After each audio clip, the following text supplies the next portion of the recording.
এইভাবে ছিঁড়ে পায়ের নিচে নেবেন। কেন? এইটার মাধ্যমে মুহাম্মদ সাল্লাল্লাহু আলাইহি ওয়াসাল্লামকে অপমান করা হয়। বলেন তো এটার নাম কি? আরো জোরে বলেন। 40টা টাকা নিছে। গাইবান্ধার মানুষ তো, যদি গ্রামের ভাষায় কথা বলি মন খারাপ করবেন। আমি কিন্তু আপনার এলাকারই সন্তান, আশপাশের একটু ফাঁকাফাঁকি। তো এটা আমি 40 টাকা খরচ করে কিনে নিয়ে এসেছি, সুন্নত হিসাবে চালিয়ে দিয়েছে। আগে এই তসবিহ সম্পর্কে যে দলিলগুলো আছে এগুলো দেই।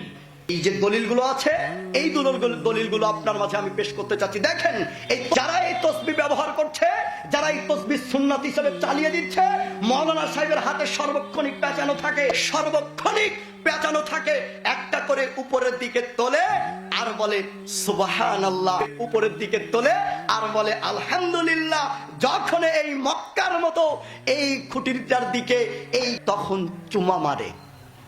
কথা বলেন না কেন? যখন কাঠির কাছে আসে মুফতি সাহেব, হাজী সাহেব চুমা মারে। যদি বলেন এইটা কেন, সে বলে এটা রাসূলের সুন্নাত, তারা দলিল দেয়। কিন্তু এই যে তারা দলিলগুলো পেশ করে, এই দলিল যেগুলো তারা পেশ করে জাল এবং জয়ীফ হাদিস রয়েছে। কথা বলেন কি হাদিস রয়েছে?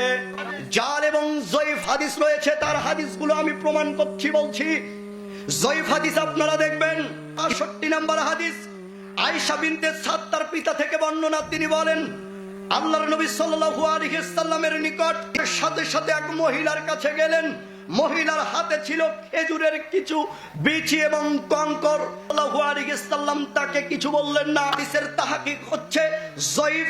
এই হাদিসের সনদে খুজাইমা ও সাইদ ইবনে আবি হেলাল নামে দুইজন ত্রুটিপূর্ণ রাবী রয়েছে। রাবী হচ্ছে ত্রুটিযুক্ত, তাই এই হাদিস হচ্ছে জয়ীফ।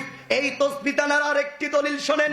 তার আপনার দাইলামি মুসনাদুল ফিরদাউস এর ৪র্থ খণ্ডের ৯৮ নম্বর পৃষ্ঠা, নি'মাল মুযকিরুস সুবহানা, যে ব্যক্তি তসবিহ দানা দিয়ে যে ব্যক্তি আল্লাহর জিকির করে সে কতই না উত্তম। আনহু বলছেন, যে ব্যক্তি এই তসবিহ দানা দিয়ে দানা দ্বারা আল্লাহর জিকির করে সে কতই না উত্তম। এর তাহকিক বর্ণনাটি হলো আপনার জাল হাদিস। এই হাদিসের প্রত্যেকটা রাবী হচ্ছে ত্রুটিপূর্ণ। এই হাদিস বলেন আবু হুরায়রা রাদিয়াল্লাহু তাআলা আনহু বলেন রাসূল সাল্লাল্লাহু আলাইহি ওয়াসাল্লাম বলেছেন ইউসাব্বিহুল বিল হাসা, কঙ্কর দ্বারা আল্লাহর জিকির করতেন, কঙ্কর দ্বারা আল্লাহর জিকির আজকার তাসবিহ তাহলিল করতেন। এইগুলো দলিল তারা আমাদের সামনে পেশ করে। প্রত্যেকটা হাদিস জয়ীফ এবং জাল, এগুলো প্রত্যেকটা হাদিস জয়ীফ। এবং এই জয়ীফ হাদিস দিয়ে তারা এইটাকে দাঁড়িয়েছে, জয়ীফ হাদিস দেখিয়ে জাল হাদিস জাতির সামনে বলে তারা এইটাকে সুন্নাত হিসেবে চালিয়ে দিয়েছে।